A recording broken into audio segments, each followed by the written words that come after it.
Graça e paz. Amém? A hora que o pastor Alex falou que eu iria falar sobre o segredo da estabilidade espiritual, eu tremi na base, acredita? É muita ousadia, não é?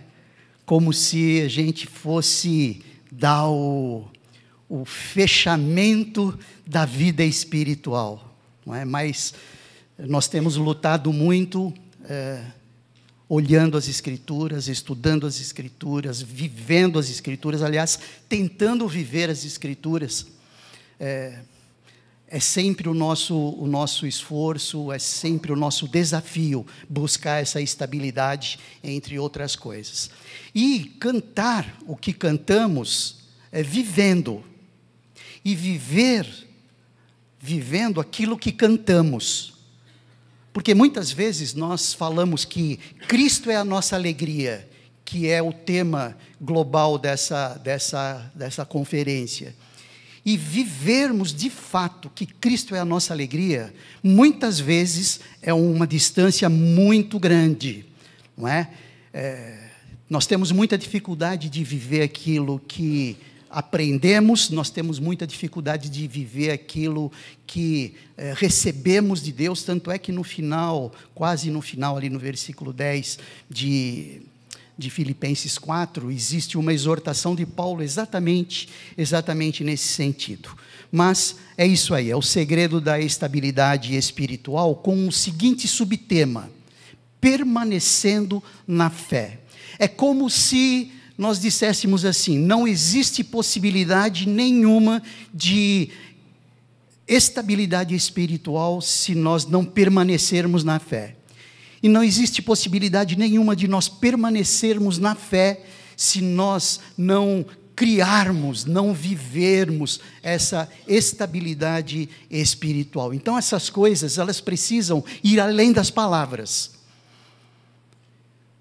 Se você tiver aí uma caneta, procure anotar coisas assim, porque são importantes dicas que a gente tem dado sempre, não é? Precisamos viver aquilo que pregamos, isso é uma verdade, e muitas vezes as pessoas têm dito isso a respeito dos pastores, mas se é verdade que nós precisamos viver aquilo que pregamos, também é verdade que nós precisamos viver aquilo que estudamos e aquilo que aprendemos da palavra de Deus. Afinal de contas, nós a lemos todos os dias. Eu vou fazer igual o pastor Alípio: amém ou misericórdia? Amém. Não é? Então é isso. A espiritualidade é um tema do momento, não é? Não só em termos de Igreja Batista Boas Novas, mas em termos de cultura atual, tanto no Ocidente quanto no Oriente. Talvez alguém diz assim: mas como? Nós não vivemos uma época em que o racionalismo, o secularismo, o hedonismo marcam. Sim, é verdade, o humanismo realmente marca, mas muito carregado desse desejo, desse sentimento de buscar alguma coisa superior. Aliás, do ponto de vista de mundo, espiritualidade significa uma força enorme que vem do interior do coração do homem, na direção ou na busca de um Deus que lhe satisfaça. Isso é espiritualidade. Isso é do ponto de vista do mundo, e nós vemos isso entre os muçulmanos, nós vemos isso entre os esquimós, nós vemos isso entre os índios, nós vemos isto entre os adeptos de Zoroastro, entre o budismo, enfim, entre o hinduísmo. O homem, ele é um ser que busca um ser superior. Existe um vazio no coração do homem, nós já sabemos, não é? E todas as pessoas sentem que existe um vazio no coração dele, e por isso ele busca um ser superior. Isso chama-se espiritualidade. Com a diferença de que, do ponto de vista cristão, espiritualidade significa uma busca intensa, uma força enorme do coração de Deus, na busca com o objetivo de entregar para o homem aquilo que lhe satisfaça. É bem diferente. Percebe? Espiritualidade no sentido geral significa que é uma enorme busca, uma força interior do coração do homem na busca de Deus, que ele não consegue encontrar absolutamente. Quem é o homem para conseguir achar Deus ou buscar a relevância de Deus, se o próprio Deus não tivesse nos buscado antes? E, aliás, essa é a verdadeira espiritualidade.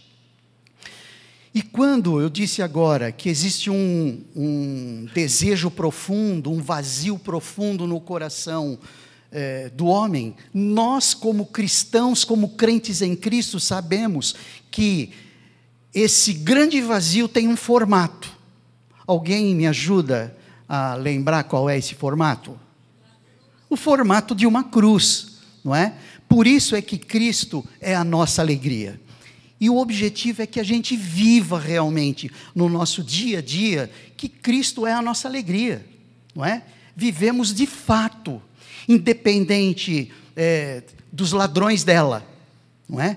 Ladrões dela, circunstâncias, pessoas, coisas, preocupações, são ladrões da nossa alegria, não é? Que nos levam a grandes desafios e que nos distanciam tanto de viver a alegria que é Jesus, e nos levam, ou nos levam a viver distante daquilo que muitas vezes cantamos.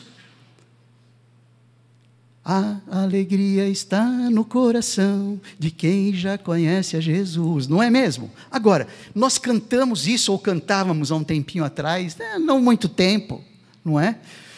Mas viver isso no nosso dia a dia, viver isso em casa, viver isso no trabalho, viver isso no relacionamento fraternal, isso é muito complicado. Então, nós temos estudado durante todos esses dias muito do que Deus se propôs a nos falar através de Paulo, escrevendo essa carta aos Filipenses. Por exemplo, logo no capítulo 1, quando o apóstolo Paulo passa por cima das circunstâncias, não importando as circunstâncias, ele foca as suas atenções no Evangelho de Cristo. Não importa o que ele está vivendo, ele estava preso, nós vimos isso já. Paulo estava preso, ou seja, humanamente falando, sem nenhuma justificativa para se alegrar. No entanto, ele preso como estava preocupado lá fora, estava preocupado com o Evangelho, estava preocupado com o valor que o Evangelho tinha. Nós vimos isso nos primeiros capítulos aí, nos primeiros versículos, aliás, do capítulo 1. Depois, a partir do versículo 12, ele diz que tudo aquilo que ele estava vivendo ali no versículo 12, quero que saibam, irmãos, que aquilo que me aconteceu tem, ao contrário, servido para o progresso do Evangelho. Ou seja, ele estava preocupado não com a prisão dele, ele não estava preocupado com os problemas que ele estava vivendo, com as circunstâncias que ele estava vivendo, ele estava preocupado sim com o Evangelho de Cristo. Por isso é que lá no final desse, quase no final, ou pelo menos na metade do capítulo 1, ele fala, porque para mim o viver é Cristo e o morrer é lucro. Olhem só a dinâmica de vida do apóstolo Paulo. Era imersão total na pessoa de Jesus. Então, quando o apóstolo Paulo, dizendo ali cerca de 16 vezes, numa epístola em que ele escreve de uma prisão, alegria, alegria, alegria, regozijai-vos, que é muito mais do que alegria, ele estava focando exatamente no Evangelho de Cristo. E aí nós já podemos tirar uma lição enorme. Por quê? Porque muitas vezes nós não vivemos a alegria de Cristo, não é? Nós não vivemos muitas vezes o tema dessa conferência, que Cristo é a nossa alegria. Por quê? Porque nós ficamos imersos nas preocupações da vida, no nosso dia a dia, não é? Nos problemas que nós vivemos. Os problemas não vão deixar de existir, mas o que nós precisamos é criar uma musculatura espiritual a ponto de essas preocupações, ou as coisas, ou as pessoas, não exercerem um poder de neutralização tão forte como elas exercem. E isso atrapalha a unidade da igreja. Paulo sempre foi muito lógico. O apóstolo Paulo foi um teólogo muito lógico, não é? No capítulo 2 ele trabalha a unidade. Por quê? Porque sem esse foco no evangelho que ele tinha, não é? Ou que nós devemos ter como igreja, nós não vamos conseguir viver a unidade da igreja, como ele vem ensinando no capítulo 2, e o pastor Alípio disse para nós, ensinou para nós na terça-feira, não é? Ele vem falando sobre alegria, ele vem falando sobre a humildade, ele vem falando sobre a unidade, porque unidade e humildade estão muito interligados, estão muito juntos, e dando 4 referenciais. Referencial de quem primeiro? Do nosso Cristo, não é? Que embora sendo Deus, não considerou ser igual a Deus, não é?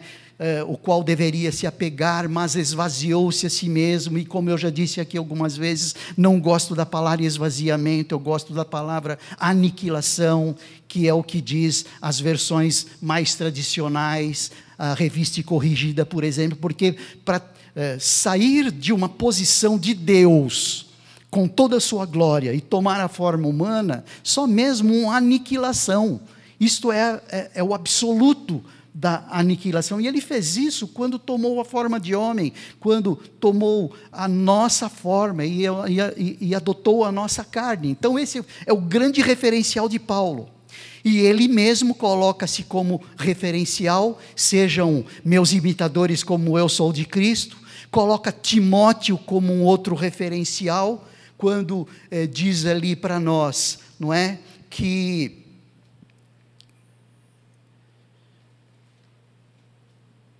não tenho ninguém que, como ele, tenha interesse sincero pelo bem-estar de vocês, pois todos buscam os seus próprios interesses e não os de Jesus. Olhem só que referencial. Depois de Jesus, ele, o próprio referencial, e o próprio Timóteo, que Paulo não conhecia outro que se interessasse mais pelas coisas de Deus e pelos outros. Olha só quantas lições nós podemos tirar dessa epístola de Paulo aos Filipenses. E depois, Epafrodito, não é? Quando disse ali no final do versículo 30, porque ele quase morreu por amor à causa de Cristo, arriscando a vida para suprir a ajuda que vocês não me podiam dar.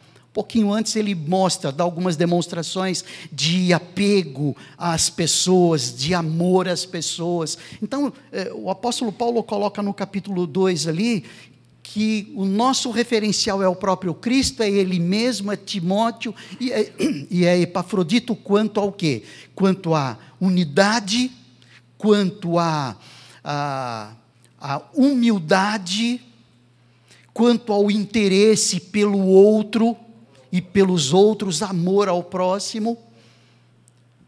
Quando eu olho esses textos, eu fico realmente muito preocupado comigo mesmo. Por quê? Porque muitas vezes nós olhamos a nossa vida prática e nós não entendemos e nós não enxergamos o evangelho vivido, muitas vezes. E aí depois no capítulo 3, não é? Buscando a santificação, que o Joseniel mostrou para os irmãos ali, prosseguindo ali, aliás, no capítulo 2 mesmo, a partir do versículo 12, não é? Assim, meus amados, como sempre vocês obedeceram, não apenas na minha presença, porém, muito mais agora na minha ausência, ponham em ação a salvação de vocês com temor e tremor. Qual é essa ideia? A salvação é de graça, não é no sentido de nós garantirmos para nós a salvação, mas salvação aqui para Paulo significa regeneração, justificação, santificação e glorificação. É no sentido amplo, que envolve o quê? Santificação. E santificação, quem é que promove? Eu e você. Eu costumo dizer que a bola está com a gente. O Espírito Santo e o próprio Deus faz o que eles precisam fazer. Eles são 100% eficientes.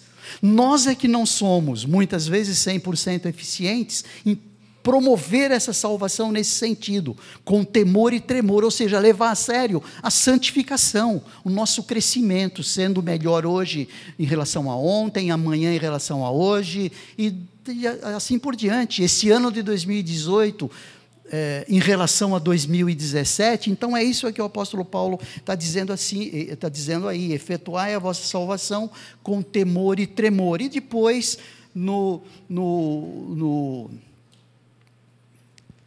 com relação às marcas do cristão, reconhecendo o verdadeiro cristão, que o pastor Alípio passou ontem para nós, abrindo mão daquilo que era importante, não é? Até o versículo 11, depois do 12 em seguida, mostrando o quão é importante a insatisfação. Então eu só quis dar essa geral, só para a gente poder relembrar um pouquinho desses ensinos tão importantes aí do apóstolo Paulo em relação a como ser como Cristo, ou viver Cristo como sendo a nossa alegria. Só que existem alguns problemas na nossa existência. Obrigado, valeu.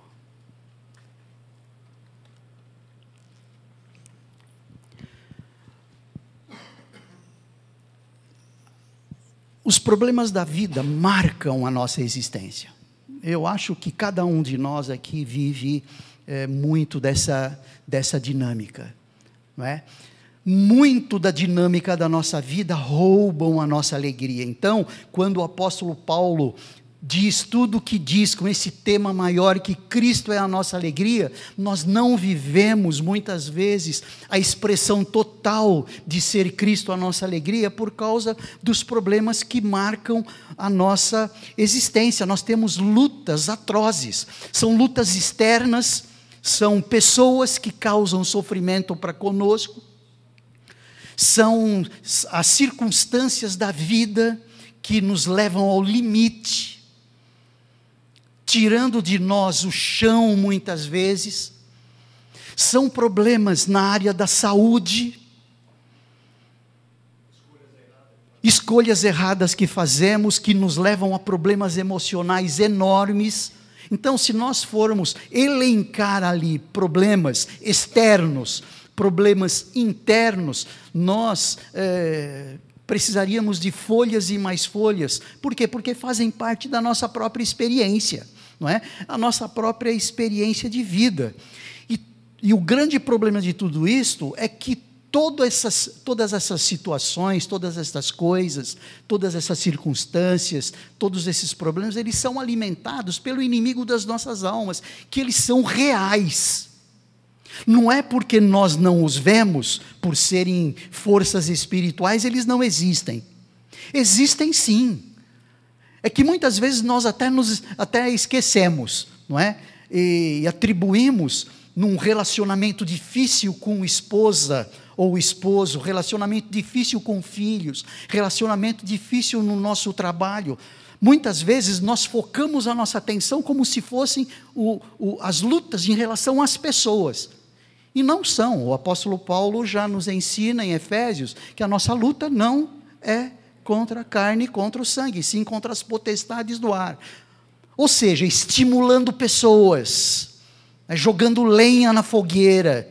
Para quê? Para que cada vez mais nós estejamos envolvidos em circunstâncias difíceis, cada vez mais nos decepcionando com pessoas, cada vez mais nos preocupando com as coisas da vida, e cada vez mais procurando coisas para satisfazer o nosso interior, satisfazer aquele vazio que só Deus preenche, aquele vazio que só a cruz preenche. Então tudo isso vem alimentado por essa interferência maligna. E às vezes nos esquecemos também que o apóstolo Paulo diz para nós que nós precisamos a partir da realidade de uma guerra espiritual, nós precisamos usar o quê? Armas espirituais, não é? A espada do Espírito, o escudo da fé, o capacete da salvação, não é? A couraça da justiça. Então são armas espirituais que são colocados ou devem ser colocados à nossa disposição. Para quê? Para que a gente lute contra essas contingências da vida. Agora, o que nós precisamos é focar, isso mesmo, não nos problemas, não nessa luta espiritual, focar na nossa capacidade de ficarmos firmes e fortes espiritualmente. Por isso é que esse subtema de o segredo da estabilidade espiritual e o subtema que permanecendo firmes na fé é importante, porque é do ponto de vista do lutador que somos nós precisamos o quê? Fazer jus aos recursos e aos benefícios que Deus já nos deu, que é o próprio Espírito Santo habitando em nós. Quem é que habita dentro de nós? O próprio Espírito Santo de Deus. Para quê? Para nos fazer derrotados? Para nos fazer tristes o tempo todo? Para tomar decisões erradas? Nós tomamos decisões, muitas decisões erradas na vida, não é? Então, é a qualidade do lutador que está em foco aí. Bem, então, quais são, afinal de contas, não é? Esses segredos da estabilidade espiritual que nos manterá de pé? Então eu gostaria de ler o texto, você vai acompanhar na sua Bíblia, ali em Filipenses no capítulo 4, até o versículo 9. Tá bom? Então, o apóstolo Paulo escrevendo ali, Filipenses 4, a partir do verso 1 até o verso 9. O texto diz assim: portanto, meus irmãos, a quem amo e de quem tenho saudades, e de quem tenho saudade, vocês que são a minha alegria e a minha coroa, permaneçam assim, firmes no Senhor, ó amados. O que eu rogo a Evódia e também a Sintique é que vivam em harmonia no Senhor. Sim, e peço a você, leal companheiro de jugo, que as ajude, pois lutaram ao meu lado na causa do Evangelho com Clemente e meus demais cooperadores. Os seus nomes estão no livro da vida. Alegrem-se sempre no Senhor. Novamente direi, alegrem-se. Seja a amabilidade de vocês conhecida por todos. Perto está o Senhor. Não andem ansiosos por coisa alguma, mas em tudo, pela oração e súplicas, e com ação de graças, apresentem seus pedidos a Deus. E a paz de Deus, que excede todo entendimento, guardará o coração e a mente de vocês em Cristo Jesus. Finalmente, irmãos, tudo o que for verdadeiro, tudo o que for nobre, tudo o que for correto, tudo o que for puro, tudo o que for amável, tudo o que for de boa fama, se houver algo excelente, ou algo de excelente, ou digno de louvor, pensem nessas coisas. Ponham em prática tudo o que vocês aprenderam, receberam, ouviram e viram em mim. E o Deus da paz estará com vocês. Por uma questão estratégica, eu quero deixar os nossos maiores desafios para o final. Quais são os nossos maiores desafios? É o que está no versículo 6. Se alguém, ou às vezes eu chego para alguém, ou nós chegamos para alguém como pastores, e colocamos esse texto: meu irmão, não ande ansioso por coisa alguma, mas em tudo pela oração e súplicas e com ação de graças apresentem seus pedidos a Deus, e a paz de Deus, que excede todo entendimento, guardará o coração e a mente de vocês em Cristo Jesus. E aí, o meu irmão ou a minha irmã fala: e qual botãozinho eu aperto? Como assim? Ou o irmão não entende a situação que eu tenho vivido. Então, você percebe como é difícil nesse mar de problemas que nós vivemos, nesse acúmulo de situações de conflito e de desafios que nós vivemos no nosso dia a dia, como não estar ansioso por coisa alguma? Como assim? Como é possível? Será que Deus não é competente para fazer em nós uma grande obra, a ponto de nós não conseguirmos operacionalizar exatamente isso? Porque você concorda que os nossos problemas estariam todos resolvidos? Sim ou não? Estariam todos resolvidos. É só não ficar ansioso. Tá bom. É só não ficar ansioso. Tá muito bom. Agora, por que eu quero deixar isso para o final? Porque se nós formos abordar esse elemento em primeiro lugar, nós não vamos conseguir mesmo. É a mesma coisa que ensinar para um menino de 5 anos raiz quadrada. Um menino normal, tá? Porque existem alguns meio anormais no sentido, não no sentido pejorativo, que já conseguem fazer isso. Ou seja, vamos passo a passo. E por isso o apóstolo Paulo fala isso no capítulo 4 e não no capítulo 1. Por que ele não fala isso no capítulo 1? Porque existe uma série de coisas que eu preciso fazer. Existe uma série de construções espirituais que eu preciso trabalhar na minha vida e na nossa vida, para que a gente consiga pelo menos abordar esse versículo 6 de maneira um pouquinho mais igual, porque senão nós vamos abordar esse texto de maneira desigual. Estamos fracos demais, estamos débeis demais para abordar esse texto e entender que nós não precisamos estar ansiosos por coisa alguma. Por isso que o apóstolo Paulo, na primeira palavra do capítulo 4, ele fala, portanto, é como se ele estivesse fechando. Ele sempre demora um pouquinho para fechar. Já perceberam isso, né? O pastor...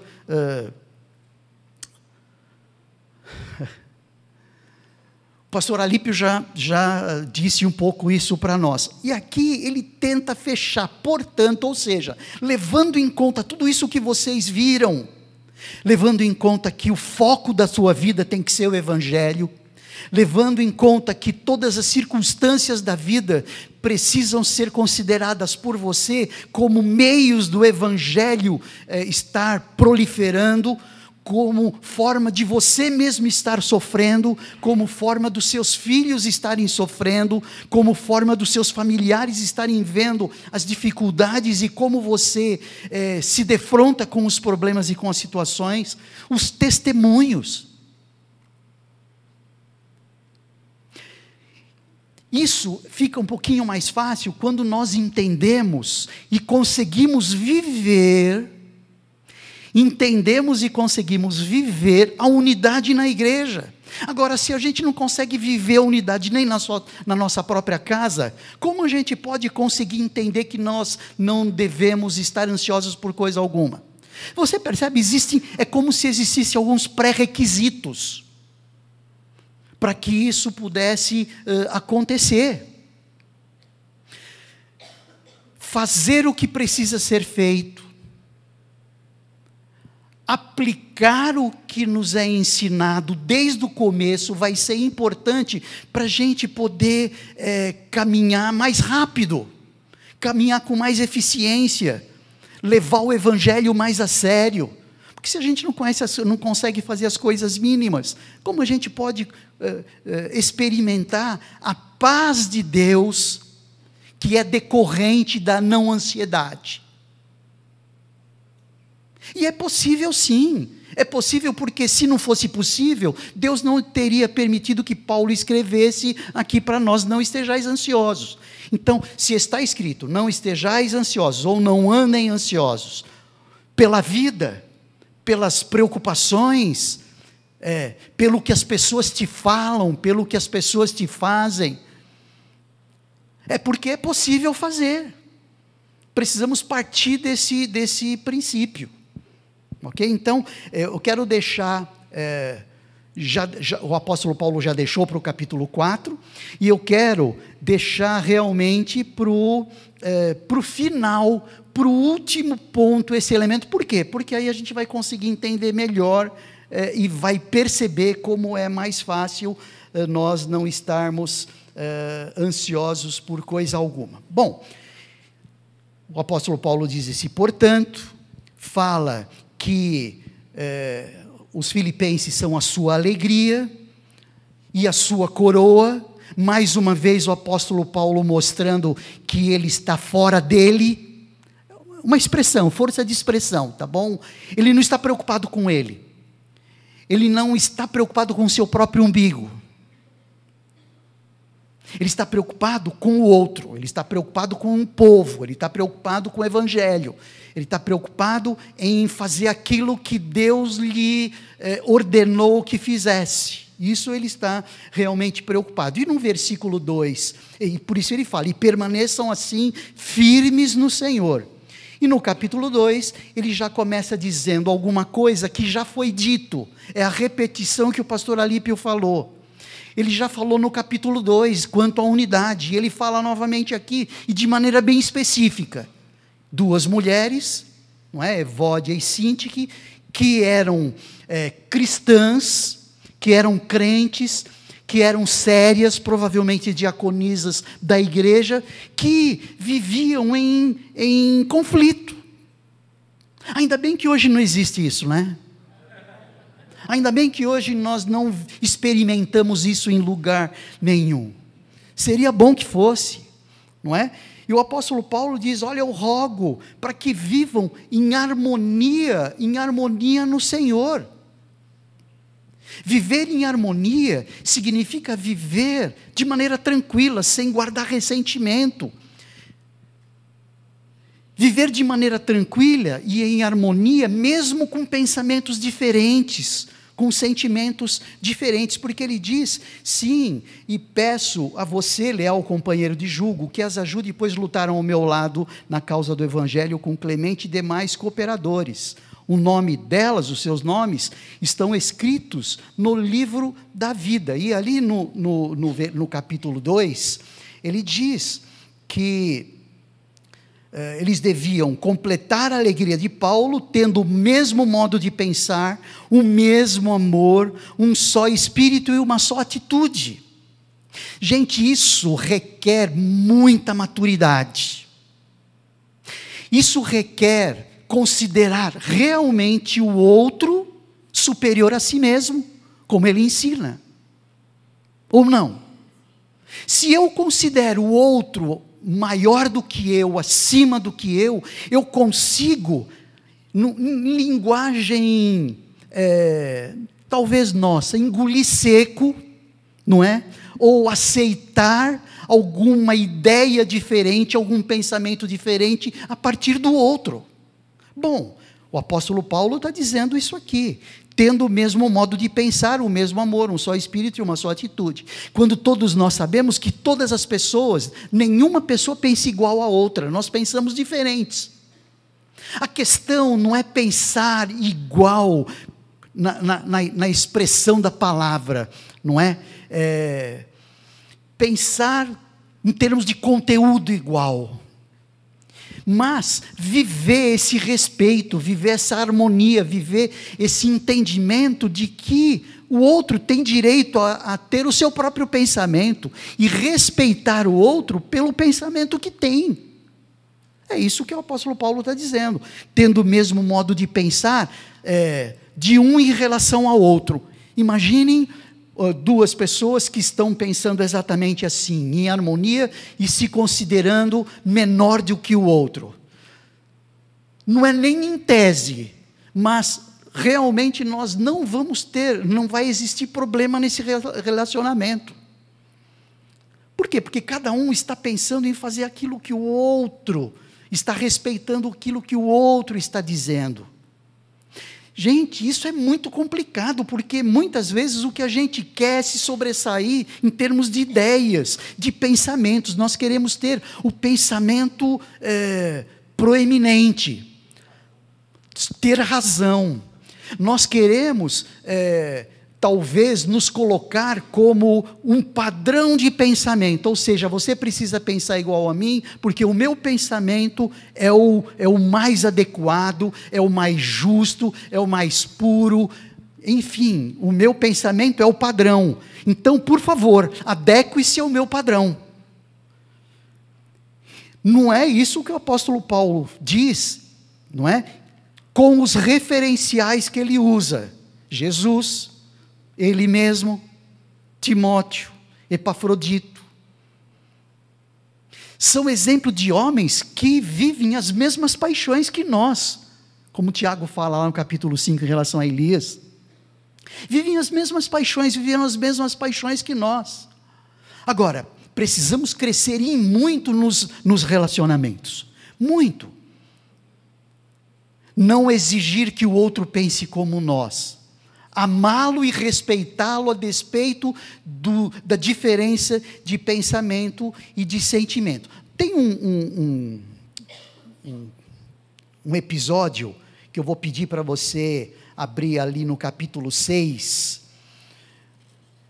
quando o apóstolo Paulo está falando de litígio entre irmãos. Esse é o assunto.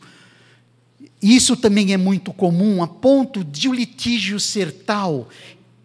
1 Coríntios, não falei, né? 1 Coríntios capítulo 6. O grau de litígio ser tão intenso que os dois vão para a justiça comum para resolver o problema deles. Lá no versículo 7, ele diz assim, que é o que eu quero pegar aqui. Depois os irmãos vejam ali qual foi a situação, não é? Mas o apóstolo Paulo diz assim: o fato de haver litígios entre vocês já significa uma completa derrota. Por que não preferem sofrer a injustiça? Por que não preferem sofrer o prejuízo? Em vez disso, vocês mesmos causam injustiças e prejuízos, e isso contra irmãos. O quê? Sofrer prejuízo? Eu tenho que mais é buscar os meus interesses. Ele ou ela erraram, ele vai ter que... Eu não vou assumir sozinho. Não é? Geralmente é essa atitude que a gente toma. Mas qual é a atitude que a gente deve tomar, levando em conta Filipenses 2? Já que ele fala de unidade, que é o que ele volta a falar no capítulo 4. Tendo o mesmo modo de pensar, o mesmo amor, um só espírito e uma só atitude, e conforme os nossos referenciais aí de Timóteo e Epafrodito, né? Porque pois todos buscam os seus próprios interesses, versículo 21, capítulo 2, pois todos buscam os seus próprios interesses e não os de Jesus Cristo. No caso deles, eles tinham interesse sincero pelo bem-estar do outro, ou seja, assumindo o ônus da paz entre irmãos. Se a palavra de Deus diz para que nós hajamos assim, é porque essa é a melhor condição para ver unidade na igreja. Unidade na igreja significa unidade de família também. Porque a igreja é a composição de família. Se eu não consigo ter unidade na minha casa, na minha família, muito menos eu vou conseguir essa unidade na igreja. Então as duas coisas estão muito interligadas. A igreja de Jesus e a casa onde nós moramos. Não é? E com as pessoas que nós vivemos. Então, é extremamente importante aí nós sermos imitadores de Paulo, não é? Imitadores de Timóteo, não é? Que tinha um sentimento sincero, que cuide do bem-estar das suas ovelhas. Não é? Epafrodito, porque pela obra de Cristo chegou até bem próximo da morte, enfim, né? E em terceiro plano aí, a própria unidade da Trindade. Já que Jesus é o nosso referencial, o nosso referencial maior é a unidade da Trindade. Pai, Filho e Espírito Santo. É uma unidade, um pleonasmo, é uma unidade só. Não é? É uma unidade perfeita. Que nós, uns em relação aos outros, vivamos essa unidade com esse próprio referencial. Afinal de contas, nós estamos numa mesma luta. Nós lutamos com o mesmo inimigo. Afinal de contas, nós temos o nosso nome escrito no livro da vida. Enfim, um primeiro passo aí importante para nós conseguirmos deglutir melhor, não estar ansioso por coisa alguma, é viver ou lutar para preservar a unidade da igreja. Viver a unidade na igreja. Isso é imprescindível, o que o apóstolo Paulo vem dizendo ali. Depois, no versículo 4, ele vem dizendo uma outra coisa ali. Alegrem-se sempre no Senhor. Isso é um mandamento. Não é uma sugestão de Deus. Não é uma opinião de Deus. Olha, eu acho que vocês devem viver a alegria. Não, é um mandamento de Deus, não é? Alegrem-se. Alegrem-se sempre no Senhor. E isso acima de quaisquer circunstâncias. O apóstolo Paulo, quando fala em alegria nessa carta, cerca de 16 vezes, ele passa por cima das circunstâncias, ele passa por cima das coisas, ele passa por cima das pessoas, no bom sentido, não é? Deixa para lá as ofensas, como nós deixaríamos muitas vezes, considerando o prejuízo para si mesmo, e passa por cima das preocupações, porque senão ele não poderia dizer assim, alegrem-se. Por quê? Porque você vai dizer, como se alegrar se as circunstâncias não me apoiam? Como me alegrar se as pessoas não ajudam? Como me alegrar se eu não tenho as coisas que me completariam? Como me alegrar se as preocupações com isso, aquilo, não deixam? Alegrem-se. A Rosana perdeu a mamãe hoje. Como a gente vai dizer para ela, alegre-se no Senhor? Da perspectiva de Deus, é possível sim. Senhor, obrigado pelo legado que a mamãe deixou. Obrigado porque o Senhor a salvou. Ela teve a oportunidade de dizer sim para Jesus. Obrigado porque agora ela está em seus braços e estar alegres por isto. Ou seja, estar alegres em todas as situações. Ah, pastor, mas eu estou 2 anos desempregado. Olha, a Bíblia diz assim, alegrem-se no Senhor. Alegre-se por quê? A gente pode até arriscar algumas sugestões. Alegre-se por quê? Porque você não está nas mãos do destino. Você está nas mãos do Senhor do universo. Aquele que é o comandante da sala de comando do universo. Nas palavras aí do pastor Hernandes Dias Lopes. Nós estamos nas mãos desse Deus, que não é pego de surpresa, seja lá qual circunstância for, seja lá qual problema relacional que a gente esteja vivendo, ou será que Deus se frustrou quando alguém do seu relacionamento significativo feriu o teu coração, e ele fala assim, puxa vida, eu não queria que essa pessoa fizesse isso. Será que Deus diz isso? Não, ele sabia, ele sabe todas as coisas. Será que Deus não sabe onde está a porta aberta, ali no mercado de trabalho, que num trisco, não é? Numa relação de tempo, não é? É extremamente pequeno, Deus pode inspirar e iluminar a mente de qualquer um. Liga para fulano. Deus não pode fazer isso? Deus não nos abasteceu até hoje? Tudo bem, eu estou empregado há 2 anos, mas antes de 2 anos eu estava empregado, eu supria a minha família, e até hoje eu não passo necessidades, porque a palavra de Deus diz, né, Davi dizendo, eu fui novo e agora sou velho e não vi um justo mendigar o pão, promessa de Deus. Ele não deixa os passarinhos sem alimento. Ele veste tão bem e melhor do que nós vestimos as flores, os lírios do campo. O que ele não faria para nós como menina dos seus olhos? Na realidade, nós temos muito mais motivos para nos alegrar do que para nos entristecer. Sem dúvida nenhuma. Agora, qual é o perigo?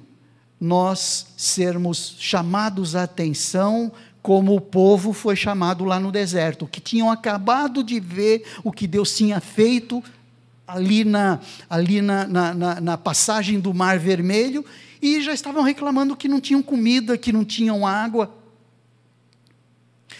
O que eles fizeram? Qual é aquela palavra forte que Deus cobrou deles? Começa com M, murmuração. Eles murmuraram. Murmurar significa reclamar de Deus. Literalmente eles reclamaram de Deus. Lá no Egito nós tínhamos sopa de cebola. E aqui o que a gente tem? Gente, quando nós deixamos de agradecer, nós substituímos a gratidão por murmuração.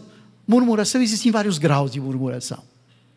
Nós não vamos ficar reclamando de sopa de cebola, mesmo porque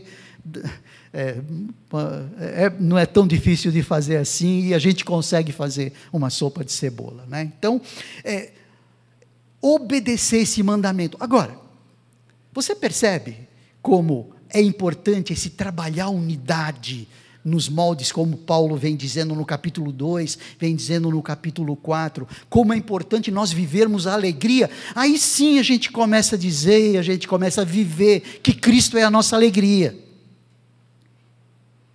Aí a gente começa a viver o eu creio, o credo, né? Eu creio que Deus existe, até os diabos creem. Crer significa o quê? Ser alegres, mesmo que no caso desse ponto, obedecendo o mandamento da alegria, ser alegres independente das circunstâncias, independente dos problemas, independente das pessoas, não importa as pessoas. Um pastor muito querido, que já faleceu há uns 2 anos atrás, talvez os irmãos não conheçam, chamado pastor Oxy Ximenes, morreu com 96 anos, uma bênção. Ele dizia sempre para a gente assim: olha, eu tive muitas lutas com os meus filhos são uma bênção, todos são salvos, não é? Mas quando eu tinha alguns problemas, eu não falava para eles, eu falava para Deus falar para eles. Sábio. Ou seja, depende de quem? De Deus, porque é Deus quem está permitindo aquilo. Deus é quem está permitindo toda aquela situação, como permitiu para Jó. Não é? Aliás, sob pedido até de Satanás. Tá bom, vai lá e só não tira a vida. Ou seja, Deus é quem impõe as regras do jogo. Deus é quem impõe os limites. Então, obedecendo esse mandamento da alegria. Gente, isso é importante. Estejam alegres em todas as situações. 1 Tessalonicenses 5,16 também vai nessa direção. Ele fala: estejam alegres, estejam gratos, sejam agradecidos a Deus, porque isso é o que Deus requer de vocês por estarem unidos em Cristo Jesus. Um coração grato é um coração alegre, e um coração alegre é um coração grato. Então, a gratidão e a alegria estão caminhando juntos aí.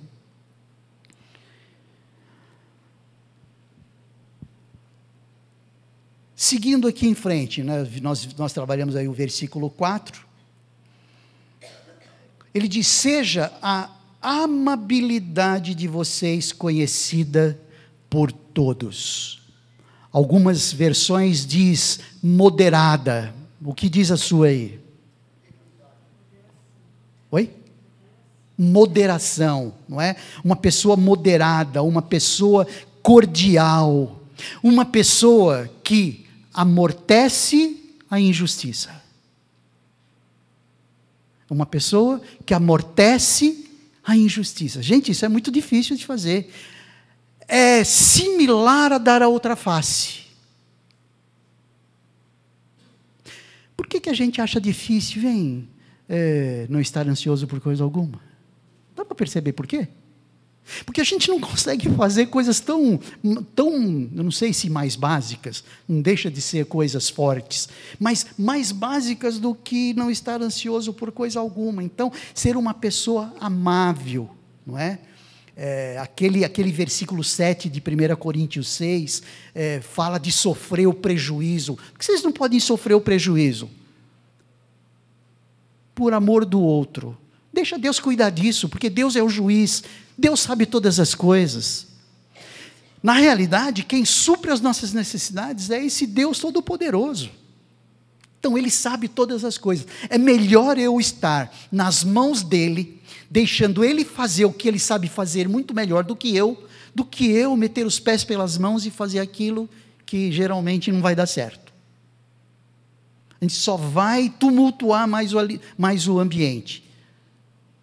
Então, é isso que o apóstolo Paulo diz aqui. Seja a amabilidade de vocês conhecida por todos. Será que nós somos conhecidos assim pelos nossos vizinhos, por exemplo? Pelos nossos irmãos? Ser compreensivo, ser amável, ser cordial. Pensando na relação dos adolescentes, sem fazer bullying com ninguém. É tão comum isso até entre os adultos, né?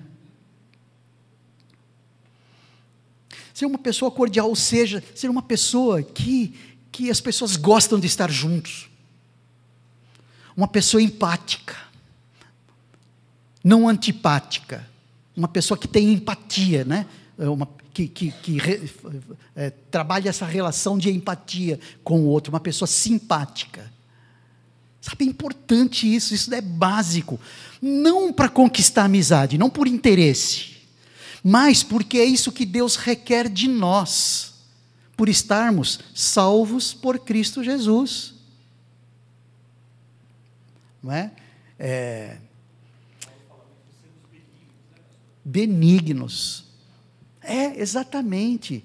Ser benigno é pensar positivamente em relação ao outro, considerar o outro, aquilo que o outro está falando, como princípio que ele está certo. Porque geralmente a gente começa a conversar com alguém partindo do princípio que ele está errado. Não é? Geralmente não é assim? A gente já começa a conversar com a outra pessoa partindo do princípio que ele está errado. E não permite nem dele dizer para nós o porquê ele está certo. Porque ele está falando alguma coisa e eu já estou me armando, eu não estou nem ouvindo o que ele está argumentando comigo. Mas eu já estou me armando para alguma coisa que eu vou responder daqui a pouco. Ou seja, comunicação truncada. Mas, pessoa moderada é uma pessoa cordial, uma pessoa gentil, uma pessoa que amortece injustiça, é uma pessoa com disposição de dar e não de reivindicar, mesmo que for algo de interesse próprio. Deixa Deus cuidar. Será que Deus não consegue me dar melhor para mim alguma coisa do que eu acho que eu deveria? Claro que é. Ele já fez isso com a salvação. Então, esse versículo 5, ele é bem forte aí. Seja a amabilidade de vocês conhecida por todos, até por conta, perto está o Senhor. Como ele diz ali, perto está o Senhor. Perto em dois sentidos. Perto, porque Ele habita dentro de nós. Ele está conosco. Estou me relacionando aqui com o André, com a Virgínia. Deus está aqui, ó. Deus está nesse ambiente de relacionamento. Então, olha só que coisa estranha. Um relacionamento aqui, Deus está aqui, eu fico com pensamentos inadequados em relação ao André. Nossa, que coisa estranha, não combina. Deus está perto. Então, aquilo que nós estamos pensando, aquilo que nós estamos fazendo, aquilo que nós estamos falando em relação ao outro, Deus está perto. Esse é um sentido. O outro é que Deus está perto, Jesus está perto, não é? De vir nos buscar, né? São os dois sentidos aí que muito se discute nesse contexto, tá bom? Então, perto está o Senhor. Gente, o Senhor está perto, então essa amabilidade deve ser plena, essa alegria deve ser plena, essa unidade deve ser plena. Gente, nós precisamos viver isso. Precisamos viver isso, senão nós estaremos vivendo hipocritamente, cantando uma coisa e vivendo outra, ouvindo uma coisa e vivendo outra. Por isso que, esse é um outro ponto lá no final, mas eu quero ressaltar agora, ponham em prática tudo que vocês aprenderam, receberam, ouviram e viram em mim.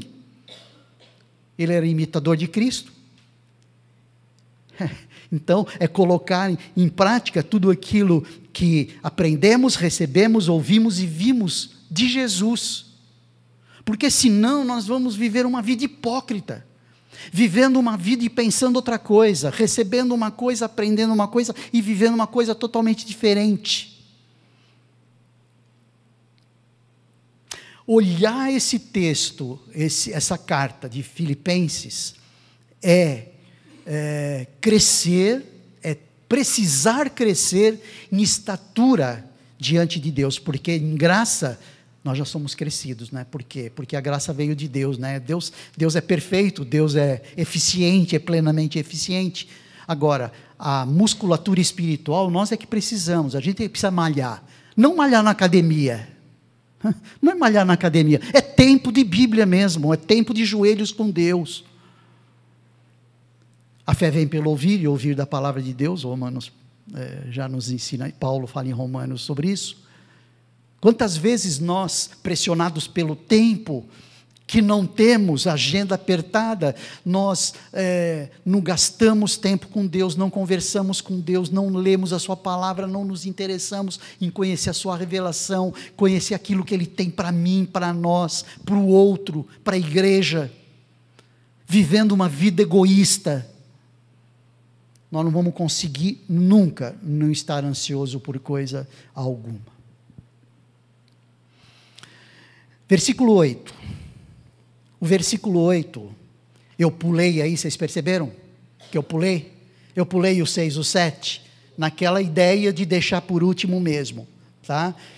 Versículo 8. Finalmente, irmãos, tudo que for verdadeiro, tudo que for nobre, tudo que for correto, tudo que for puro, tudo que for amável, tudo que for de boa fama, se houver algo de excelente ou digno de louvor, pensem nessas coisas. Eu quero falar primeiro sobre essa última frasezinha ali no final.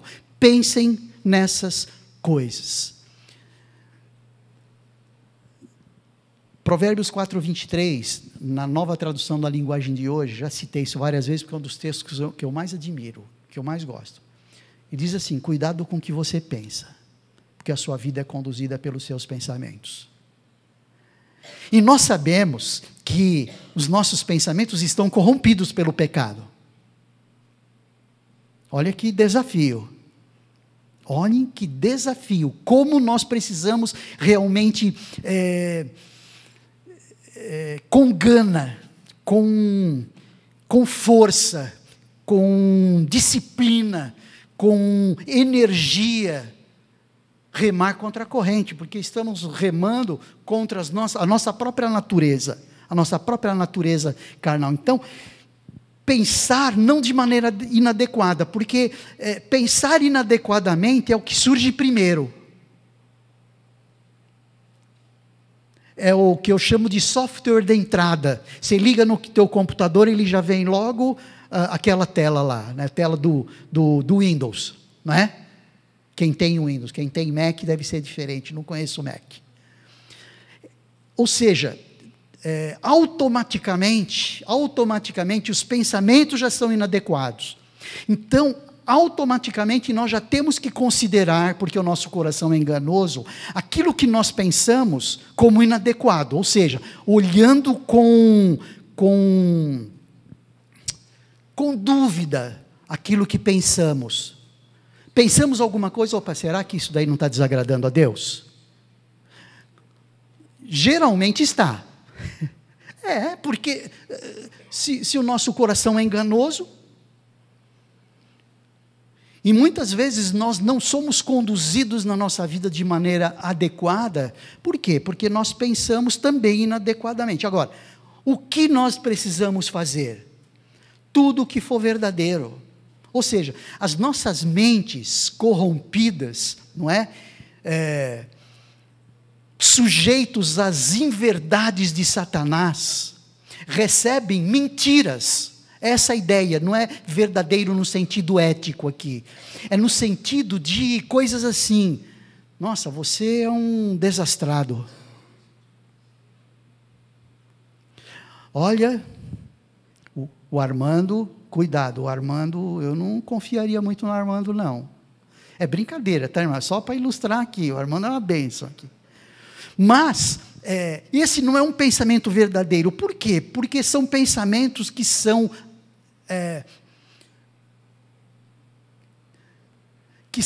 dirigidos ou vêm do pai da escuridão, vêm de Satanás, não vêm do pai das luzes, vêm de Satanás.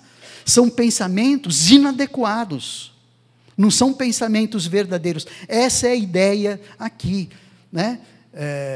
Nós ficamos preocupados muitas vezes com coisas inúteis, e as coisas inúteis tomam conta do nosso coração e nos levam a grandes preocupações. Olha, você está desempregado 2 anos, cara, se prepara, o ano agora vai ser difícil, não sei não, hein? E ele pega, ou ela pega, essa informação que chega de fora, como sendo verdade, e se angustia por essa inverdade. Satanás, ele trabalha muito nos nossos corações e nas nossas mentes, com essas inverdades, nos deixando acuados. Então, quando o apóstolo Paulo diz, olha, tudo que for verdadeiro, o que é verdadeiro? Eis que estarei convosco todos os dias até a consumação dos séculos. Tem alguns textos que a gente precisa marcar e escrever. Todas as coisas contribuem para o bem daqueles que amam a Deus. Senhor, eu estou nessa situação agora, mas eu te agradeço, por quê? Um dos motivos, porque isso está fazendo com que a minha família inteira se volte para ti. Sei lá, estou chutando aqui.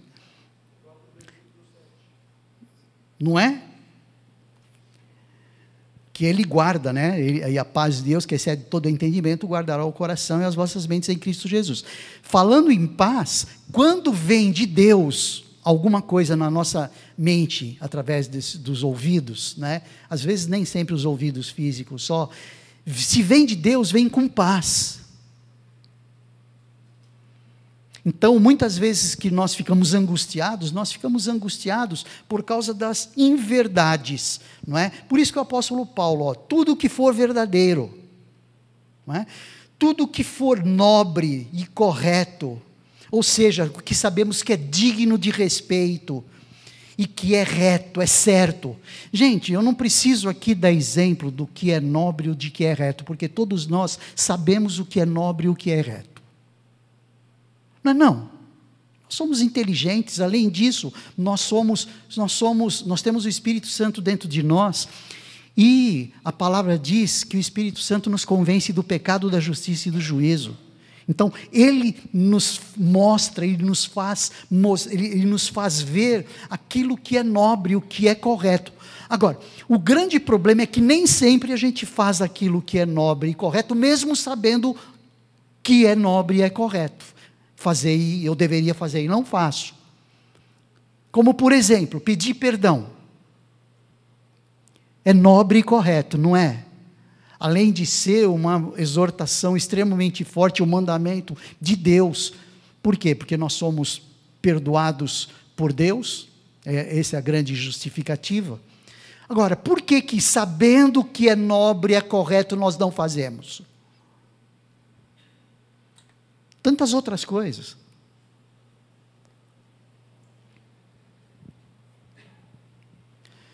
Tudo que for puro, amável e de boa fama, pureza moral. Passamos por cima da pureza moral, muitas vezes, em prol do desejo intenso do nosso corpo, da nossa carne. Ou quer seja através dos nossos olhos, quer seja através dos nossos dedos, clicando ali a colar, quer seja através das nossas mãos, dos nossos pés, quer seja através dos nossos pensamentos. Nós sabemos também o que é puro moralmente, aquilo que nós não devemos fazer moralmente. Agora, não fazemos aquilo que precisa ser feito, e aí a gente quer não estar ansioso por coisa alguma. Eu entendo que o centro desse capítulo 4 é versículo 6 e versículo 7. E à volta desse versículo 6 e versículo 7 estão todos os outros textos, todas as outras ideias, todos os outros subtemas que nós vimos até agora. E tudo que é virtude e louvor, né? O homem que se enche da palavra. Abra sua Bíblia lá, por favor, em Salmo 29.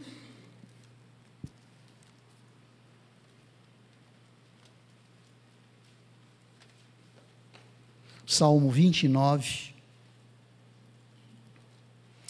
no versículo 17 a 19. Salmo 19. Oi?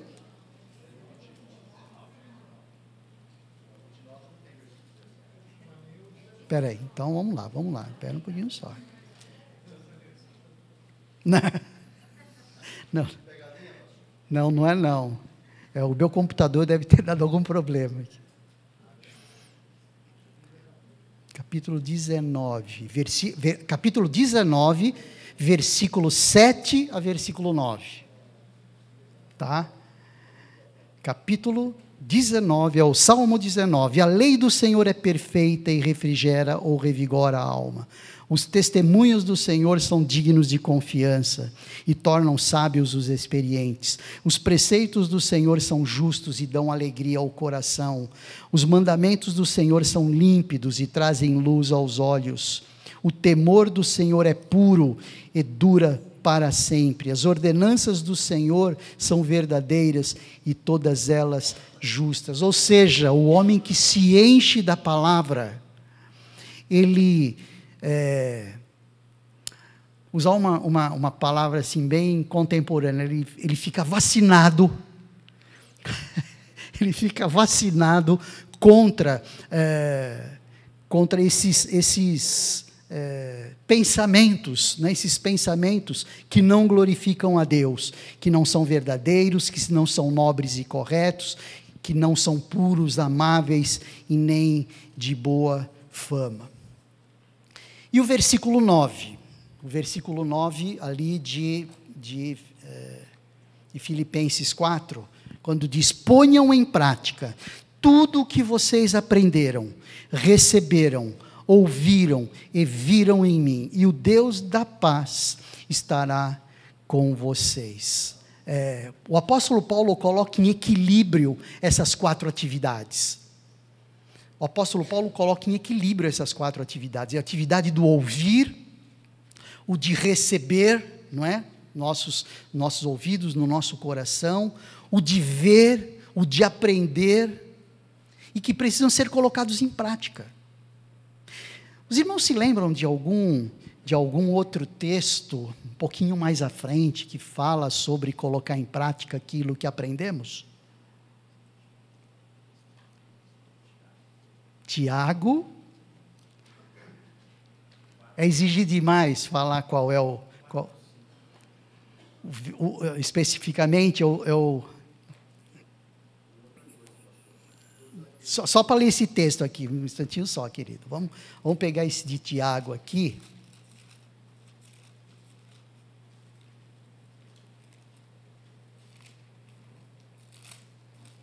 Tiago. Capítulo capítulo 1, versículo 22, quando ele diz: sejam praticantes da palavra, e não apenas ouvintes, enganando-se a si mesmo. Lembra aquela ideia de nós estarmos nos enganando a nós mesmos, quando nós não atentamos, né, de maneira prática para a palavra? Tiago vem colocando aí. Enfim, aí sim a gente pode olhar para o versículo 6 e 7, e quem sabe procurar administrar na nossa vida isso: não estejais ou não andem ansiosos por coisa alguma, mas em tudo pela oração e súplicas, e com ação de graças, apresentem seus pedidos a Deus. E aí sim, aquela paz que tanto desejamos, mesmo na tormenta, mesmo na dificuldade, e a paz de Deus que excede todo entendimento, ou seja, a paz perfeita que só vem de Deus, guardará o coração e a mente de vocês em Cristo Jesus. Gente, desafios grandes nós temos pela frente: viver a unidade na igreja, ser alegres independente das circunstâncias. Isso significa colocar foco em Jesus e não em nós, ser uma pessoa gentil, cordial, que amortece injustiça e que não reivindica para si próprio, ter consciência de que Deus está bem perto, ocupar-se dos bons pensamentos, viver de maneira coerente os valores do reino e não se deixar levar pelas ansiedades na vida. Com certeza, nós conseguiremos não nos deixar levar pelas ansiedades da vida, se nós trabalharmos muitos desses subtemas que estudamos até agora, e que vamos ainda estudar amanhã com o pastor Alex, e que estudamos hoje no capítulo 4, ali dos primeiros 9 versículos. Os desafios são grandes, é verdade. Isso não é fácil. Pastor, você conseguiu? Não, ainda não. Vou dizer que eu consegui, que eu não fico ansioso por coisa alguma? Colossenses 1,6, é exatamente isso. Exatamente. Agora, uma coisa a gente percebe: Senhor, eu não posso ficar ansioso. Para quem vai essa oração? Para o Deus Todo-Poderoso, que vai vir sobre nós com um bálsamo de paz, um bálsamo de alegria, e vai redirecionar a nossa vida, vai redirecionar os nossos pensamentos, os nossos sentimentos, sem dúvida nenhuma. Deus percebe, e a gente percebe quando alguém está fazendo o máximo que você está pedindo para ele fazer. Não percebe? Você não percebe? Um filho, por exemplo. Você não percebe que o filho está fazendo o máximo, só que ele não está conseguindo. Se ele não faz o máximo e não está conseguindo, se você pede o máximo e não está conseguindo, você faz o quê? Você vai lá e ajuda ele completar, não ajuda? Deus é muito mais perfeito do que nós e sabe fazer isso de maneira muito melhor. Eu já percebi uma coisa, que quando nós nos sentimos assim, olha, eu estou inquieto e eu não sei porquê. Com certeza é falta de tempo com Deus. Com certeza. Pode ir lá, melhora isso, pare, não é? Senhor, faz uma retrospectiva, como é que foi o meu dia, como é que foi as minhas horas, e ver o quanto nós dedicamos para Deus daquele tempo, e a gente vai perceber que muitas das nossas inquietudes estão por conta dessas situações, tá? Dessa falta de comunhão com Deus. Senhor Deus, nós queremos te pedir a tua intervenção sobre a nossa vida, todas as vezes que nós estivermos fora destes padrões que o Senhor nos ensinou e nos ensinará ainda na carta de Paulo aos Filipenses. Nós queremos viver a plenitude da não ansiedade e a plenitude da tua paz.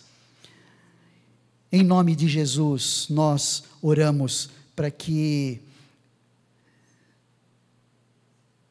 tenhamos mais força, mais energia para fazer melhor o que precisamos fazer no Teu reino.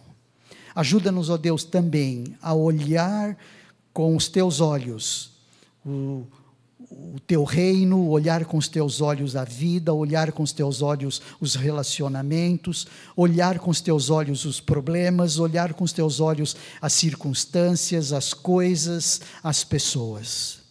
Ajuda-nos, ó Deus. É a nossa oração que fazemos no nome de Jesus. Amém.